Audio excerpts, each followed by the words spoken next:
Alors, dans la vidéo précédente, nous avions dénombré les p-listes ou les p-uplets, ce qui correspondait complètement à dénombrer les applications d'un ensemble fini dans un autre. Aujourd'hui, nous allons nous placer dans un cas particulier.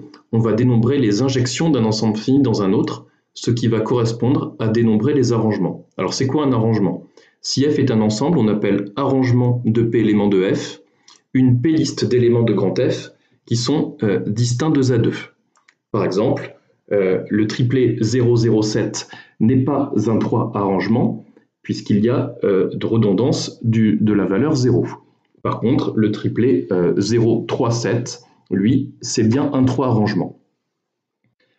Alors, comment nous avions procédé dans la vidéo précédente? Nous avions construit une bijection phi, qui était une bijection entre l'ensemble de toutes les applications de E dans F, et l'ensemble, le produit cartésien f puissance p. Ici, dans cette vidéo, nous demandons à ce que l'application petit f qui est ici soit injective.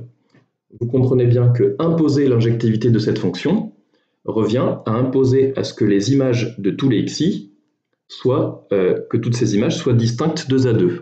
Autrement dit, ça revient à demander à ce que le p-uplet f de x1 jusqu'à f de xp soit composé d'éléments 2A2 distincts, c'est-à-dire soit en fait un p-arrangement.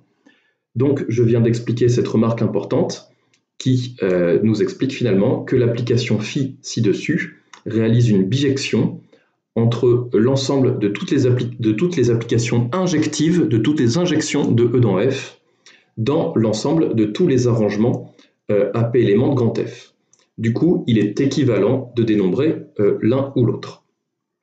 Ceci va nous permettre de démontrer ce théorème 4. On prend E et F, deux ensembles finis de cardinaux respectifs P et N. On dénombre les injections de grand E dans grand F.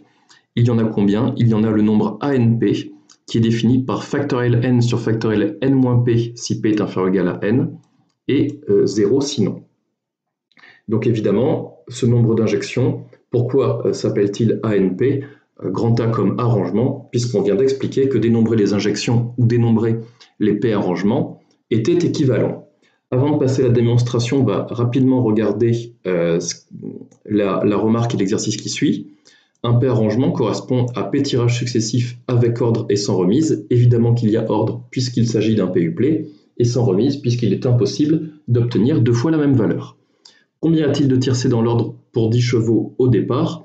Donc tiercés dans l'ordre, ça veut dire que je m'intéresse aux 3 chevaux vainqueurs et que je veux les classer dans l'ordre. Donc là, il faut comprendre qu'on s'intéresse à dénombrer les 3 arrangements d'un ensemble à 10 éléments. Et donc le théorème qu'on vient de voir nous dit qu'il y en a A10-3, ce qui vaut factoriel 10 sur factoriel 10 moins 3, c'est-à-dire sur factoriel 7. Ça donne bien 10 fois 9 fois 8. Évidemment, c'est très intuitif comme réponse, puisqu'il y a 10 possibilités pour le cheval vainqueur. Pour chacune d'entre elles, il y a 9 possibilités pour le cheval qui arrive en second, puis 8 possibilités pour le cheval qui arrive en 3e position. Mais ce n'est pas du tout comme ça qu'il faut rédiger. Il faut rédiger sur une copie exactement comment je viens de le faire, en disant très précisément qu'est-ce que vous reconnaissez. Ici, on s'intéresse à des 3 arrangements d'un ensemble à 10 éléments. Passons à la démonstration. Alors, d'après la proposition 5 dont je vous mets le lien ici, si f est une injection de E dans F, alors le cardinal de E est inférieur ou égal au cardinal de F. En effet, s'il existe une application injective de grand E dans grand F, ça veut dire que chacun des P éléments de grand E aura une image, ils auront tous des images distinctes. Ce qui veut dire que l'ensemble grand F sera déjà constitué des P images distinctes de mes P éléments de grand E. Et donc, je viens de prouver que P est inférieur ou égal à N. Par contraposé, évidemment, ceci signifie que si P est strictement plus grand que N, alors il n'existe pas d'injection, autrement dit, ANP est nul. Maintenant, on va procéder par récurrence finie sur la variable petit p inférieur ou égal à N. Donc, je vais commencer par traiter le cas P égale 0, c'est-à-dire le cas où l'ensemble E est vide. Alors, je vous demande peut-être d'admettre qu'il existe dans ce cas-là une unique application de grand E dans grand F.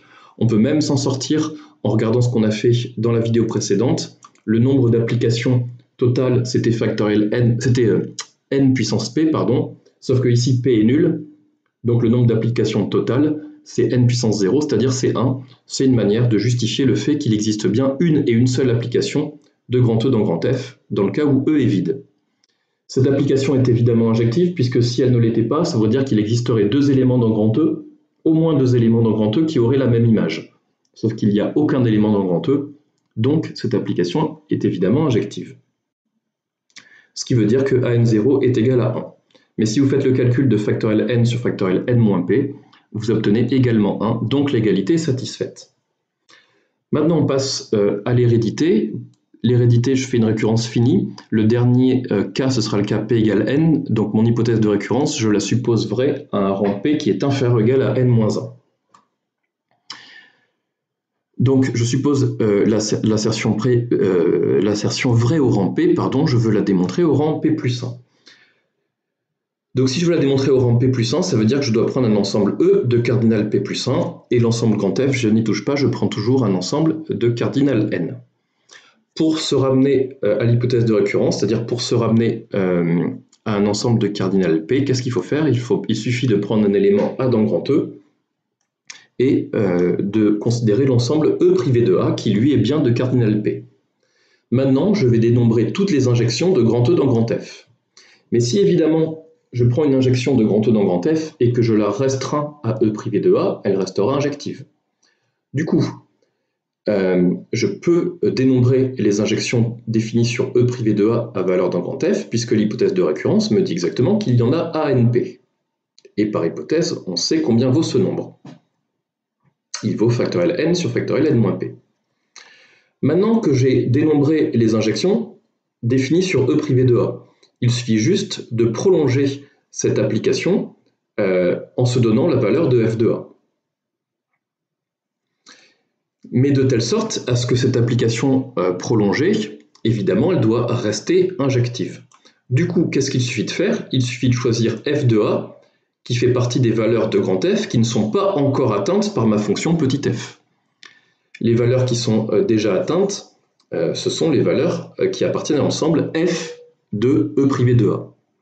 Donc moi, je prends une valeur dans l'ensemble grand F privé de f de E privé de A. Alors f est injective, du coup on sait que f est injective sur l'ensemble E privé de A, du coup on sait que l'ensemble f de E privé de A est égal au cardinal, à le même cardinal que l'ensemble E privé de A. Ces deux ensembles sont de même cardinaux puisque l'application petit f est injective. Donc ils sont tous les deux de cardinaux égal à petit p. Du coup, le cardinal de l'ensemble grand F privé de f de E privé de A, ça vaut cardinal de grand F moins cardinal de cet ensemble, c'est-à-dire ça vaut n-p. Donc, pour résumer, qu'est-ce que je viens de dire? Je viens d'expliquer que se donner une injection de E dans F, ça revient à se donner une injection de E privé de A dans grand F, et je sais combien il y en a d'après l'hypothèse de récurrence, puis à prolonger mon application en décidant, en choisissant la valeur de f de A, et ça, il y a n-p possibilités pour choisir la valeur de f de A. Conclusion. Chacune des factoriel n sur factoriel n-p injections de E privé de A dans F peut se prolonger en n-p injections de grand E dans grand F.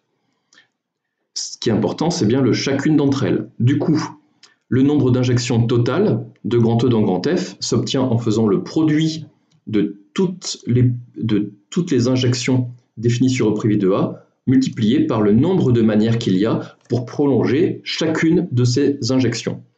Ici, vous voyez qu'on peut, dans ce produit, faire une simplification par n-p, et du coup, le facteur n-p n'apparaît plus au dénominateur, et donc, j'obtiens du coup factoriel n sur factoriel n-p-1.